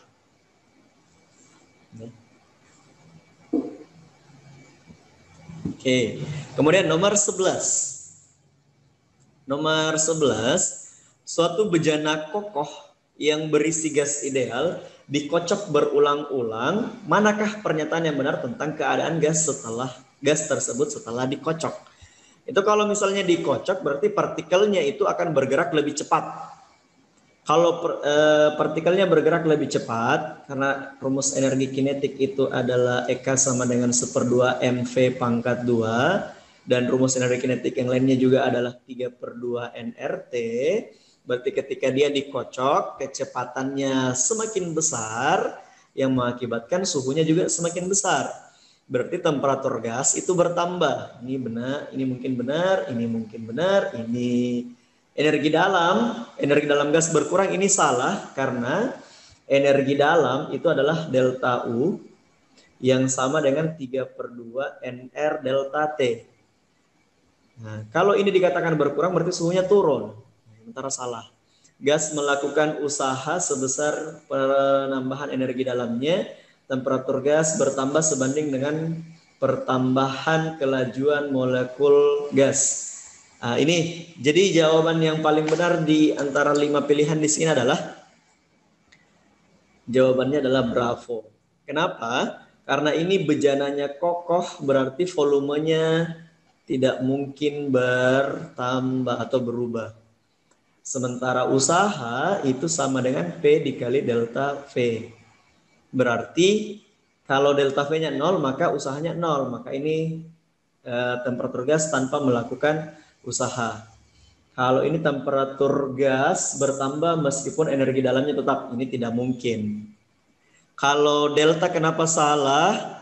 Gas melakukan usaha. Lagi-lagi saya bilang usahanya itu tidak ada. Temperatur gas bertambah sebanding dengan penambahan kelajuan molekul gas. Di sini sebanding itu maksudnya kalau dia cuma bilang sebanding saja berarti itu maksudnya adalah gini deh. T itu sebanding dengan V. Sementara dari rumus ini jelas bahwa T itu sebanding dengan V pangkat 2. Maka ini salah. Gitu ya. Jadi tidak sebanding. Kalau dikatakan akar suhu itu, pertambahan akar suhu itu sebanding dengan pertambahan kelajuan baru benar. Jadi gitu. Jadi tetap perhatikan di rumusnya juga sebandingnya itu kayak gimana, apakah dalam akar atau dalam pangkat 2 atau dalam pangkat 3. Oke. Untuk nomor 11 bisa dipahami, ini termasuk dalam soal termodinamika. Oke ya. Kakak lanjut.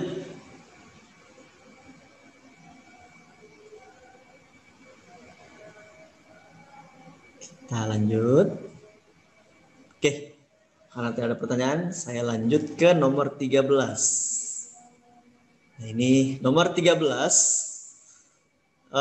Dua buah kawat konduktor sejajar dan berjarak L sama dengan 1 meter dipasang membentuk sudut 30 derajat. Berarti ini kawat yang dimaksud kawat itu adalah yang ini ya. Kawatnya dipasang sejajar, berarti ini panjangnya 1 meter. Panjang kawat yang menghubungkan antara keduanya. Ujung bawah kedua kawat terhubung dengan resistor nilainya 3 ohm. Kemudian sebuah batang konduktor dengan massa M bergeser turun di sepanjang rel tanpa kehilangan kontak. Tanpa kehilangan kontak berarti keduanya masih terhubung. Kemudian apa lagi?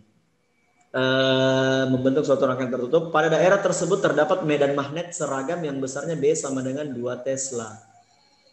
Berarah horizontal. Jika batang turun dengan laju konstan dengan V sama dengan 3 meter per second, maka massa batang tersebut adalah, ini kalau misalkan batangnya ini bergerak ke pokoknya kalau dia bergerak apakah ke bawah atau ke atas, tapi kan ini karena dia tidak ada tidak ditarik ke atas, maka pasti benda bergerak ke bawah. Karena ini batang bergerak ke bawah, berarti akan ada perubahan luas. Di sini kalau ada perubahan luas di dalam daerah bermedan magnet, maka akan timbul arus. Jika timbul arus, maka akan muncul gaya Lorentz. Nah, gaya Lorentz itu ini, yang arahnya sudah ditentukan ke sana. Gitu. Kalau arahnya sudah ditentukan ke sana, berarti kalau misalnya mau ditanyakan kemana arah arusnya, kita pakai kaidah tangan kanan. Karena di soal ini kita tidak perlu pakai kaidah tangan kanan, jadi kita simpan dulu, kita tidak perlu bahas dulu. Nah, ini cara menjawab soal ini, kata kuncinya ada pada kata yang saya garis bawahi. Karena lajunya konstan, berarti yang berlaku itu adalah hukum pertama Newton, sigma F sama dengan 0. Sigma F-nya di sini adalah ini deh. Gaya Lorentz itu sama dengan mg sin theta. Itu dikurang dengan mg sin theta sama dengan 0. Berarti saya bisa katakan gini. Gaya Lorentz yang dimiliki oleh kawat tersebut itu sama dengan mg sin theta. Nah, gaya Lorentz di sini rumusnya adalah BIL. Ya. Rumusnya BIL. Gitu. Nah, BIL tapi BIL sin theta. Ini sama dengan mg sin theta. Itu rumusnya. B-nya sudah ada. Arusnya tidak ada. Berarti kita harus cari rumus kita harus cari arusnya dulu pakai hukum Ohm lagi. Mungkin saya carinya di sebelah sini. Untuk arus ini I sama dengan V per R. V ini adalah tegangan. Nah, tegangannya juga tidak ada. Kita cari lagi pakai rumus BLV. BLV sin theta. Gitu. Per R. Berarti I-nya adalah BLV sin theta per R. Jadi nanti kita masukkan ke sini. B dikali I-nya adalah B lagi. Berarti ini B kuadrat. L-nya kali L kuadrat. V sin kuadrat theta per R. Sama dengan MG sin theta ya. Nah, ini sin tetanya hilang satu, ini juga hilang satu, berarti sisa sin theta. Nah, B-nya berapa? B-nya di soal ada 2. Masukkannya ini 2, pangkat 2, saya tulis ulang saja, 2, panjangnya 1, kecepatannya 3, sin 30 itu 1/2, per hambatannya adalah 3, sama dengan massa dikali 10. Nah, ini yang bisa dicoret adalah 3 dan 3, 1/2 dan 2, berarti M-nya sama dengan berapa, Dek? 2/10. 2/10 adalah 0,2. Iya. Jadi gitu. Jadi di materi ini ada banyak, di soal ini ada banyak materi, ada hukum Newton, ada listrik dinamis, ada induksi elektromagnetik lah materinya. Jadi masuk listrik magnet. Gitu. Karena hukum Newton itu sebenarnya berlaku untuk semua materi yang bergerak. Jadi dia bisa saja dimasukkan ke dalam materi listrik magnet, pokoknya semua materi-materi yang berhubungan tentang gerak. Oke, itu untuk nomor 12. Kemudian berikutnya deh, nomor 13. Jadi kakak lanjut saja ya, kalau misalnya ada yang mau ditanyakan, langsung saja ditanyakan. Supaya saya bisa kembali jelaskan. Oke, nomor 13. Seberkas proton bergerak dengan kecepatan 1,2 km per second dan memasuki suatu daerah bermedan magnet seragam secara tegak lurus. Ini kecepatannya. Jika proton tersebut keluar dari daerah bermedan magnet seragam secara tegak jika terulang. Jika proton tersebut keluar dari daerah bermedan magnet dengan kelajuan yang sama dan arah tegak lurus, berarti itu kurang lebih kalau misalnya kayak gini. Kalau saya gambarkan, ini misalnya protonnya, terus dia masuk di dalam daerah bermedan magnet di sini, itu dia kalau dia keluarnya dengan arah tegak lurus, berarti dia keluarnya kayak gini. Jadi dia akan membentuk lintasan seperempat lingkaran. Gitu. Jadi dia akan membentuk seperempat lingkaran. Terus pertanyaannya, ini terpotong soalnya deh.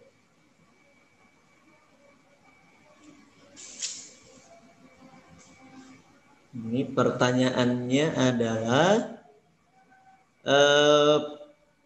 berapa ini? Besar kuat medan magnetnya. Jadi ini katanya panjang lintasan proton di dalam daerah bermedan magnet adalah 1,57 cm. Berarti panjang lintasannya ini yang seperempat lingkaran yang dia lalui itu adalah 1,57 cm. Jadi kita pakai rumus gini. Karena tegak lurus berarti berlaku persamaan ini. Gaya Lorentz itu akan berbentuk lingkaran. Berarti kalau dia berbentuk lingkaran, maka gaya Lorentz-nya itu sama dengan gaya sentripetalnya, mv pangkat 2 per r. Lucu ya suaranya. Terus FL ini adalah rumusnya ini. BQV sama dengan mv pangkat 2 per r. R itu jari-jarinya ya ini. Kecepatannya bisa dicoret 1. Jari-jarinya tidak ada di soal, tapi bisa kita dapat kayak gini. Karena ini yang 1,57,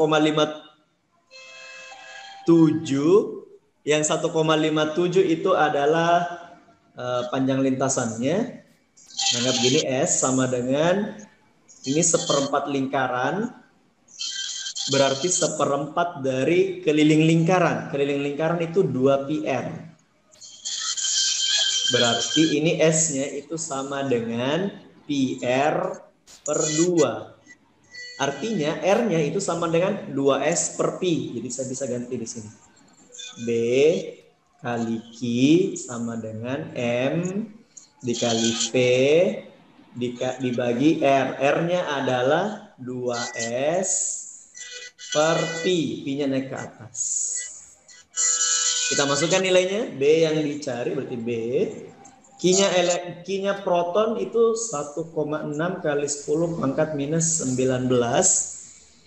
Terus masanya proton ini 1,6 kali 10 pangkat minus 27. Kecepatannya 1,2 km per second di atas tadi. 1,2 kilometernya itu berarti 10 pangkat 3. Kita ubah ke meter per second. Terus dibagi. Ini Pi-nya sama 2 kali 1,57. Ini perhatikan. 1,57 kalau saya kali 2 itu nilainya 3,14. Berarti ini bisa membedakan. Tapi karena ini sentimeter, berarti kita ubah ke meter. 10 pangkat minus 2. Gitu. Nah, sekarang kita cari B-nya. Sebenarnya kalau mau lihat pilihannya, karena beda-beda angka bukan nolnya, berarti kita abaikan saja yang ini, sama yang ini. Berarti ini bisa kita coret. 1,6-nya, berarti nilai B-nya sama dengan ini. Berarti jawabannya alfa. Gitu. Jadi, walaupun angkanya kurang ajar, tapi akan ada yang dicoret. Jadi enak ya soalnya. Jadi jangan terlalu panik. Oke?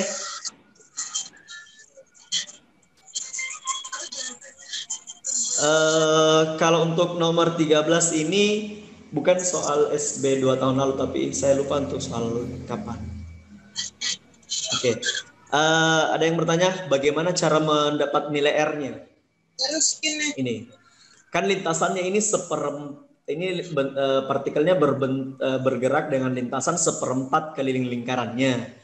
Itu saya anggap nilai S-nya kan. Ini S. S-nya itu sama dengan seperempat dari keliling lingkaran. Jadi ini kan keliling lingkaran 2 PR.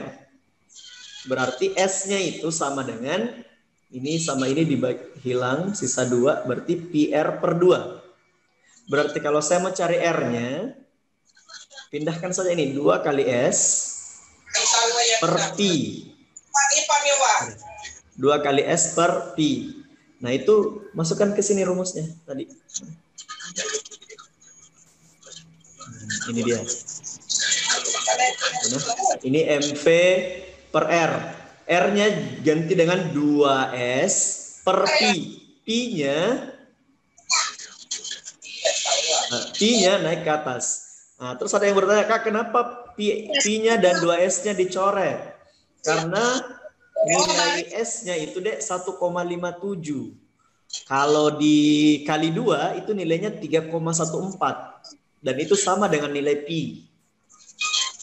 Jadi dicoret saja. Baju nanti baju perempuan ini. Oke.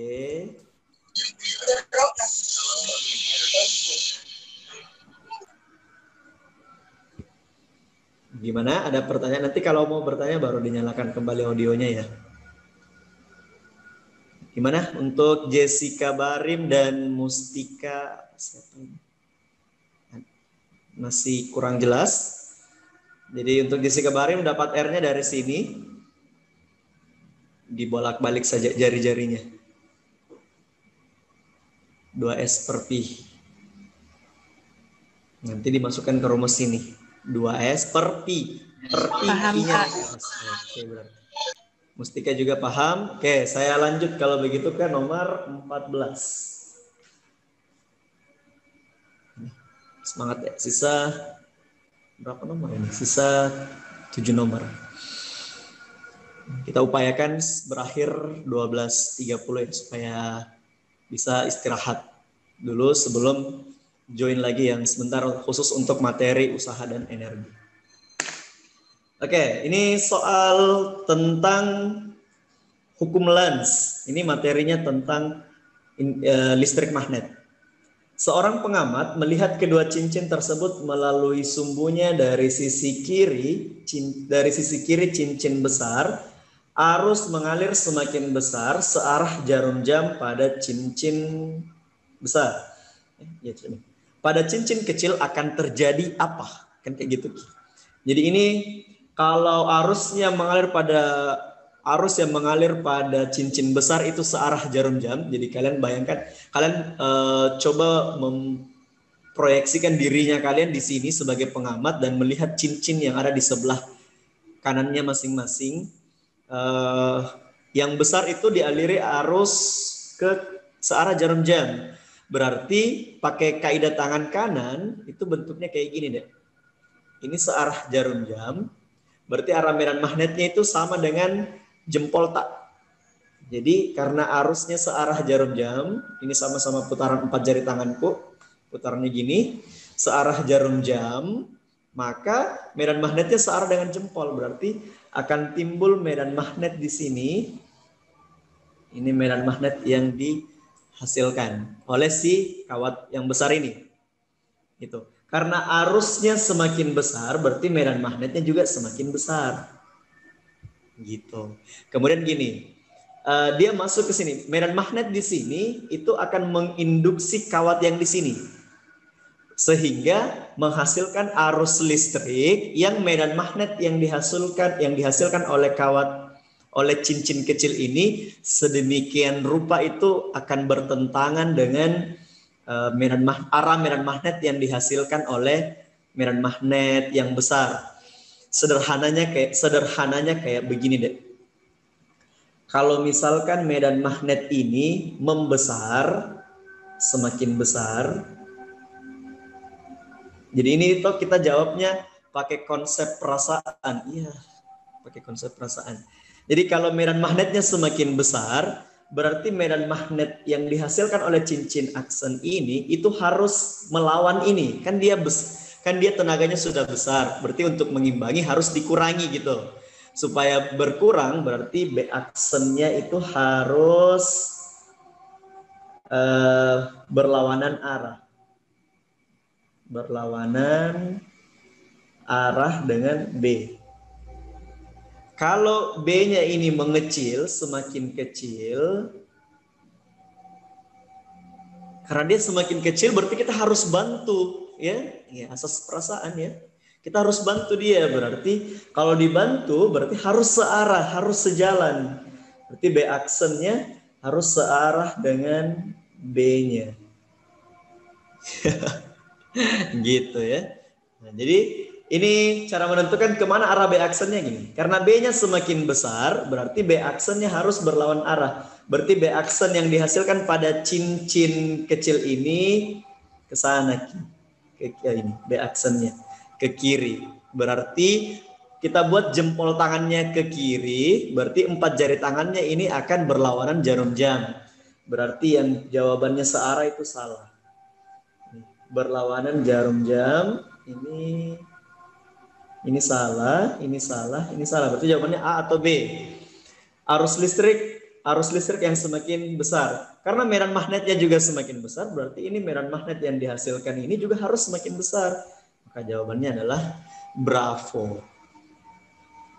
Kayak gitu. Jadi yang pertama adalah, ini sebenarnya kita pakainya konsep pakai kaidah tangan kanan.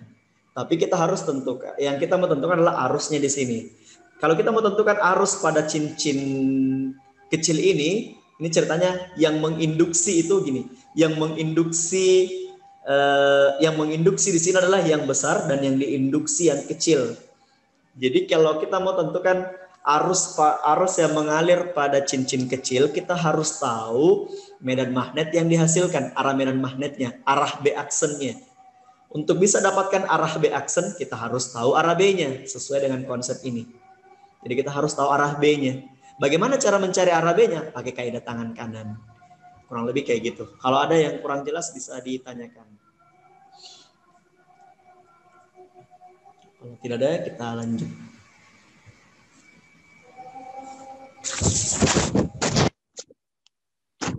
Gimana? Aman? Aman, Kak. Oke, baik. Saya lanjut. Nanti kalau ada pertanyaan misalnya yang mengganjal, yang membuat kalian susah tidur, ya bisa ditanyakan ke saya langsung, bisa DM di Instagramku saja. Nah, nanti DM saja, itu Instagramnya sama dengan nama akun Zoomku. Lumayan tuh promosi. Oke, nomor 15. Nomor 15, 4 buah muatan positif Q dan 2 muatan minus Q disusun membentuk konfigurasi seperti pada gambar ya. Kayak ginilah bentuknya. Potensial listrik V di titik P tidak sama dengan 0.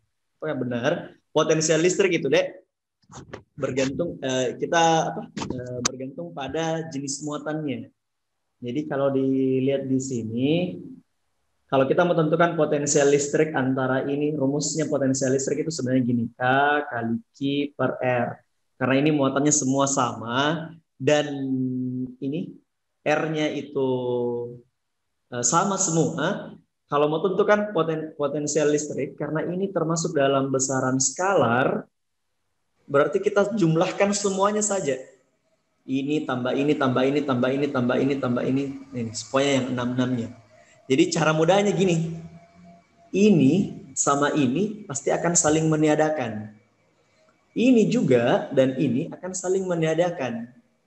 Berarti ini sama ini karena dia sama-sama positif, berarti hasilnya itu positif 2. Jadi nilainya itu di sini adalah potensial di titik P itu sama dengan 2 kali K Q per R. Berarti tidak sama dengan 0. Berarti ini benar. Gitu ya. Ini benar. Karena tidak sama dengan 0. Kemudian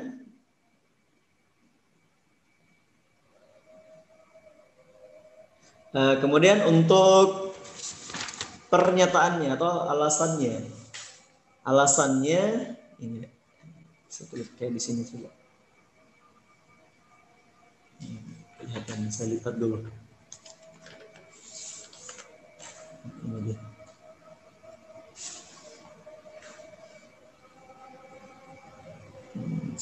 Oke, alasannya resultan medan listrik E di titik P adalah tidak 0. Resultan medan listrik E di titik P adalah tidak 0. Kalau resultannya itu gini. Resultan itu medan listrik itu rumusnya ini. Saya pakai yang warna merah. E sama dengan K kali Q per R pangkat 2. Dan ini termasuk dalam besaran vektor. Berarti ada arahnya. Nah arahnya itu gini. Kalau ini positif berarti arahnya menjauhi muatan ini. Berarti ke sana. Ini positif juga berarti ke sana. Artinya ini sama ini saling meniadakan. Ini negatif berarti menuju, berarti ke sini. Ini juga negatif berarti ke sana. Berarti ini sama ini saling meniadakan. Ini positif berarti mengarah ke sana. Ini positif juga berarti ke sana. Berarti ini dan ini saling meniadakan juga. Berarti potensial medan listriknya itu sama dengan 0. Di sini dia bilang tidak 0, berarti salah. Benar salah jawabannya Charlie. Oke.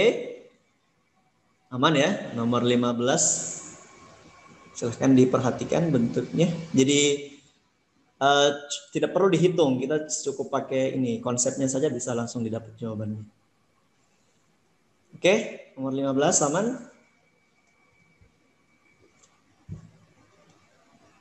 Oke, udah ada pertanyaan kakak lanjut untuk nomor 16.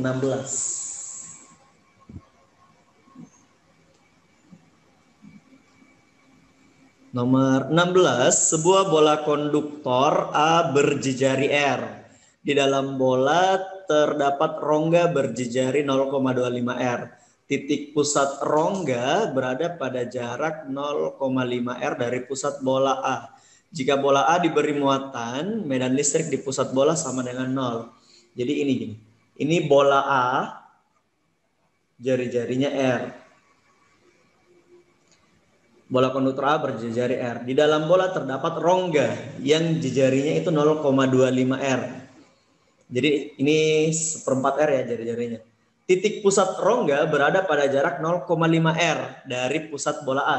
Pusat bola A kan di sini. Berarti kalau 0,5 R berarti kurang lebih di sini. Nah ini pusat si rongga. Berarti rongganya ada di sini.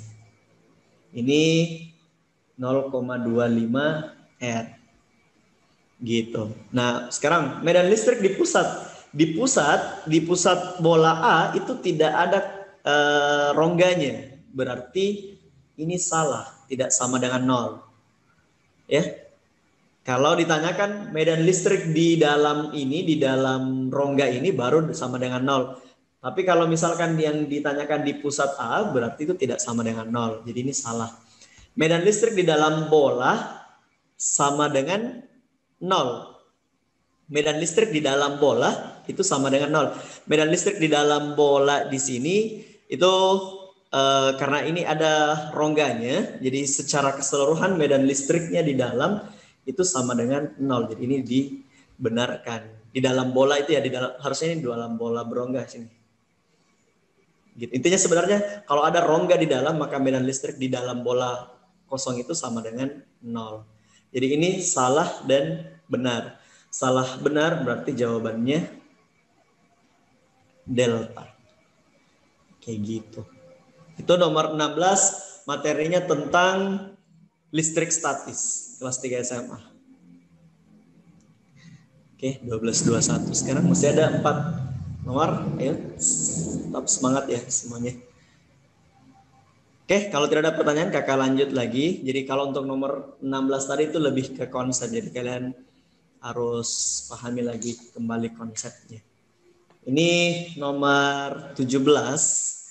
Suatu pesawat tempur dari planet Tatooine mengejar sebuah pesawat penjelajah milik Federasi. Menurut pengamat yang berada di planet Tatooine, pesawat penjelajah tersebut bergerak menjauhi planet dengan kecepatan 0,5 C. Jika kecepatan pesawat tempur ketika menjelajah pesawat adalah 0,8 C, searah pesawat penjelajah menurut pengamat di planet, maka kecepatan pesawat tempur menurut para kru adalah berapa? Jadi ini materi tentang relativitas. Bentuknya seperti ini. Sebuah pesawat tempur, anggaplah ini pesawat tempurnya. Pesawat tempur, semua pasti tahu pesawat tempur kok. Ini pesawat tempur dari seorang penjelajah milik Federasi, garang yang bentuknya. Menurut pengamat yang berada di planet Tatooine, anggap ini planet Tatooine, itu bergerak menjauhi dia dengan kecepatan 0,5 C. Jadi ini V1 nilainya 0,5 C. Menurut ini ya, menurut pengamat yang ada di sini. Terus kecepatan pesawat tempur ketika mengejar apa ini? Ketika mengejar, ada pesawat tempurnya. Jika kecepatan pesawat tempur ketika mengejar pesawat adalah, ini pesawat, terus ada pesawat tempur di sini. Pesawat tempurnya ini bisa kayak rudal. Nah, ini yang mengejar ini karena kan dia mengancam planet Tatooine. Jadi dia mengejar dengan kecepatan V2 misalkan yang nilainya 0,8 C. Menurut siapa? Menurut pengamat di sini. Pertanyaannya, kecepatan pesawat tempur di sini menurut pesawat yang sementara bergerak. Ini persamaannya kayak gini, karena kecepatannya mendekati kecepatan cahaya, maka kita pakai rumus ini. V sama dengan V1 plus minus V2 per 1 plus minus V1 kali V2 per C kuadrat. Untuk plus minusnya dek gini, kalau dia searah itu kan yang harusnya itu di catatan itu kalau searah ditambah. Tapi dalam hal ini kita kurang. Kenapa dikurangkan? Karena kecepatan V2 ini bukan menurut pesawat yang bergerak, tapi menurut orang yang diam. Jadi berkebalikan dari sebelumnya. Ya, nanti kita tukarkan saja rumusnya. Jadi pakai minus di sini. Jadi nanti masukkan nilainya V1 itu 0, ambil nilai mutlaknya saja ya. 0,5 dikurang 0,8 hasilnya berapa? 0,3 C. Kita ambil nilai mutlaknya saja. 1 dikurang V1 kali V2 0,8 kali 0,5, 0,8 kali 0,5 itu kan 0,4 ya. Jadi 0,4 C kuadrat per C kuadrat. Ini hilang. Berarti 1 kurang 0,4 itu 0,6. Jadi 0,3 C per 0,6 itu sama dengan 0,5 C. Maka jawabannya bravo. Kayak gitu untuk nomor 17. Ada pertanyaan?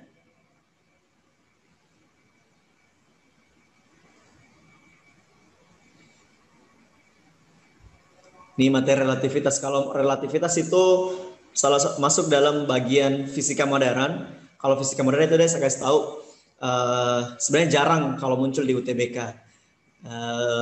Kalaupun muncul, yang biasanya muncul itu materi relativitas, materi fenomena kuantum yang energi cahaya, energi foton itu, dan efek fotolistrik, tapi biasanya lebih ke teori kayak gitu. Kalau yang kayak fisika atom, fisika inti itu jarang. Tapi pernah sih ada satu kali muncul dari sekian lamanya dia vakum, soalnya muncul di entah 3 atau 4 tahun yang lalu, itu saya lupa.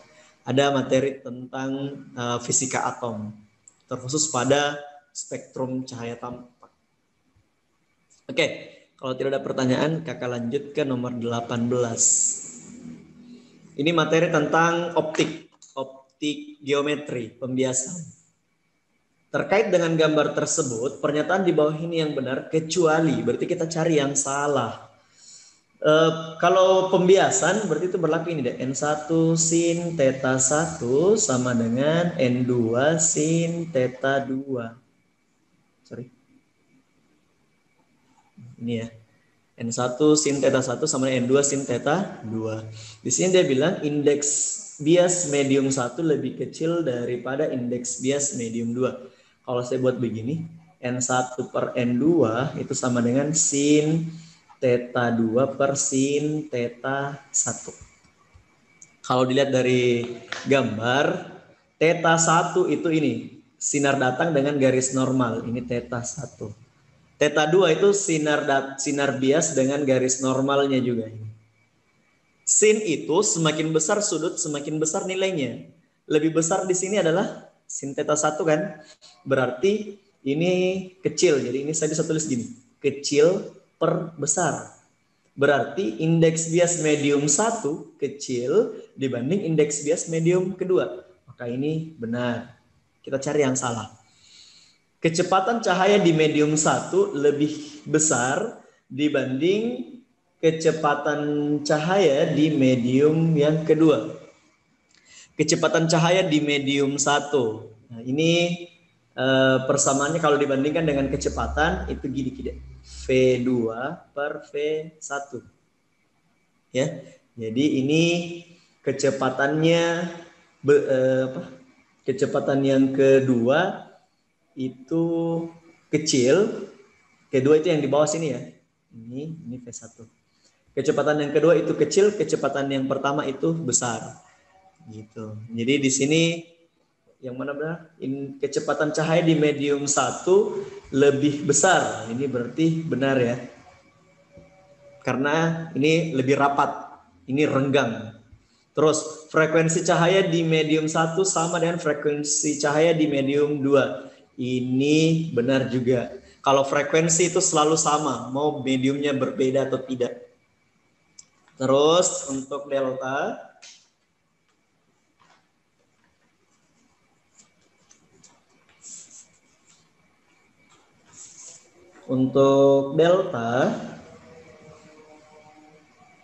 panjang gelombang cahaya di medium 1 lebih pendek. Ini lambda 2 per lambda 1. Jadi panjang gelombang cahaya di medium 1 lebih pendek. Nah, ini salah. Berarti jawabannya delta. Medium 2 tidak mungkin merupakan ruang hampa udara. Medium 2 ini lebih rapat. Tidak mungkin ini. Jadi benar. Karena medium 2 itu lebih rapat. Dari mana saya tahu dia rapat? Karena sudutnya lebih kecil. Gitu. Jadi yang benar adalah delta. Kita selesaikan dulu ini nomor 19 dan 20. Kita akhiri pembelajaran hari ini. Nomor 19. Ahsan melakukan sebuah percobaan dengan memasukkan sepotong kayu dalam air yang massa jenisnya 1 gram per cm kubik. Jika 20% bagian kayu tersebut berada di atas air, maka massa jenis kayu tersebut adalah, ini materi tentang fluida. Jadi bentuknya kayak gini. Khusus pada gaya apung. Anggaplah ini terisi cairan. Terus ada kayu di sini. Harusnya ini kayunya 20. Ini lebih kecil yang di sini ya. 20% terlihat di atas. Karena ini terapung, berarti gaya ke atasnya, gaya apungnya itu sama dengan gaya beratnya si kayu. Ini gaya apung. Gaya apung itu selalu ada kalau benda itu masuk dalam cairan. Gitu. Apakah semua atau sebagian. Gaya berat itu selalu ada kalau ada massanya. Ini gaya apung rumusnya Rho kali G kali V. Volume benda yang tercelup. Sama dengan ini rumusnya M kali G. M itu sama dengan ini. Rho sama dengan massa per volume. Rumus massa jenis. Berarti massa itu sama dengan Rho kali volume dikali G. Jadi pasti sama ini deh. Pasti rumusnya mirip ya. Karena dimensinya sama. Makanya disamakan. Newton.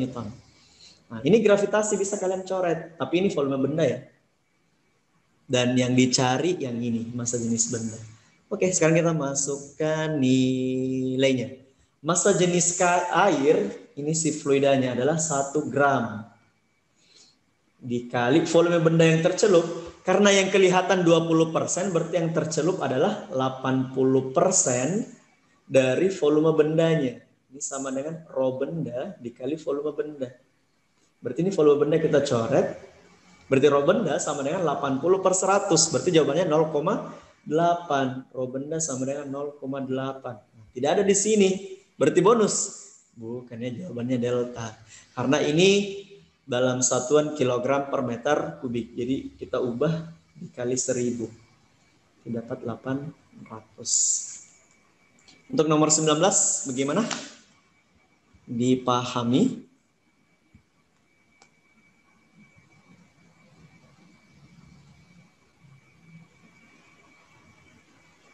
Aman? Ini saya lihat makin berkurang. Oke, kalau tidak ada pertanyaan kita ke soal yang terakhir deh. Finally kita ke soal yang terakhir. Ini gampang nih. Suatu gas ideal monoatomik, ini materi teori kinetik gas. Masuk dalam termodinamika juga digabung. Suatu gas ideal monoatomik yang berada di dalam ruang tertutup mula-mula tekanannya 20 kali 10 pangkat 5 Pascal dan volumenya 25 liter.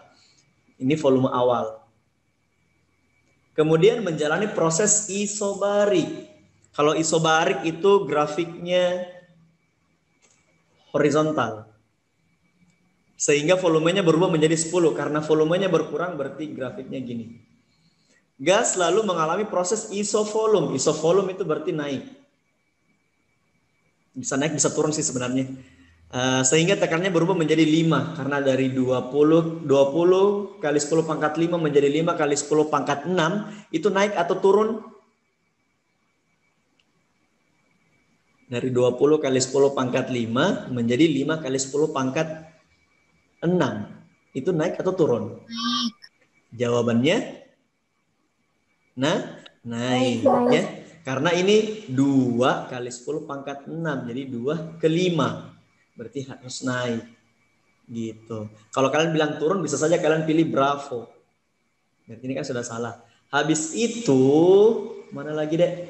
Gas mengalami proses isovolum sehingga tekanannya berubah menjadi ini. Selanjutnya gas mengalami isotermik. Nah, berarti gini. Berarti yang benar adalah Charlie. Gitu ya. Kapan kalian salah menentukan naik atau turunnya di sini, itu bisa saja kalian pilih bravo. Seperti itu. Sampai di sini ada yang mau ditanyakan?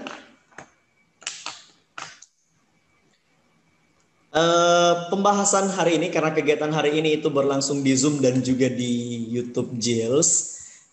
Jadi untuk pembahasannya, videonya kalau kalian mau kembali pahami lebih lanjut bisa dilihat di channel YouTube Jills. Nanti untuk pembahasannya juga ini yang cakaran-cakarannya, coretan-coretannya akan kakak scankan kemudian dikirimkan ke grup kalian masing-masing. Gitu ya. Jadi sampai di sini ada yang mau ditanyakan lagi selain dari bahas apa nih? Pembahasan yang diupload di mana atau gimana? Tidak ada terkait dengan materinya dulu? Tidak ada? Tidak ada jika. Oke. Berarti ini ya. Semoga karena tidak adanya pertanyaan di sini berarti kalian sudah paham dengan penjelasannya. Kalaupun kalian masih malu-malu untuk bertanya ya bisa ditanyakan atau bisa dilihat kembali ke channel YouTube Jills. Kalau mau tanya langsung ya bisa langsung tanyakan ke kakak langsung DM di Instagramnya ya, lewat Instagramnya saja. Itu nama Instagramnya sama dengan nama akun IG-nya. Ada yang bertanya katanya ini. Kalau mau ditutup nggak apa-apa. Satu pertanyaan terakhir ya ini. Yang nomor 20 katanya kenapa bisa seperti itu. Jadi ini kita cuma mencari grafik yang benar. Lihat saja dari proses yang terjadi. Prosesnya ini ada 3, isobarik, habis itu isovolum, habis itu isotermik. Jadi yang pertama isobarik. Kalau isobarik D berarti horizontal ki. Ke kiri atau ke kanan lihat volumenya. Dari 25 ke 10 berarti berkurang. Makanya ke kiri. Habis itu isovolum. Isovolum berarti vertikal. Ke atas atau ke bawah lihat tekanannya. Kalau tekanannya bertambah berarti ke atas. Karena ini dari 20 kali 10 pangkat 5. Itu kalau saya ubah pangkatnya 10 pangkat 6. Itu sama aja dengan 2 kali 10 pangkat 6. Berarti dari 2 ke 5. Jadi lihat, jadi samakan dulu pangkatnya baru tentukan besar kecilnya ya. Jangan lihat 25 berarti turun, bukan. Tapi ini 2 dan 5 berarti semakin besar maka dia ke atas. Habis itu isotermik ya kayak gini. Jadi grafik yang benar adalah Charlie. Gitu ya Jo. Oke, saya pikir cukup untuk hari ini. Silahkan beristirahat. Jangan lupa untuk sebentar di pukul 2 kita akan ada pembahasan khusus untuk materi usaha dan energi beserta soal-soalnya. Semoga hari ini bermanfaat buat kita semua dan dinilai ibadah. Sekian dari kakak, jangan pernah malas untuk belajar karena pesaing kalian itu tidak tidur ya. Dia selalu terus untuk belajar. Jadi kapan kalian malas-malasan, kalian akan tertinggal. Ya kalau tertinggal, jangan pernah menyalahkan takdir ketika takdir itu atau harapan kalian tidak sejalan dengan kenyataannya. Saya pikir itu. Terima kasih untuk partisipasinya. Assalamualaikum warahmatullahi wabarakatuh dan selamat siang. Waalaikumsalam. Jangan lupa subscribe, like, komen, dan share. Serta bunyikan lonceng notifikasinya. Biar tidak ketinggalan video baru dari Jils Media. Terima kasih.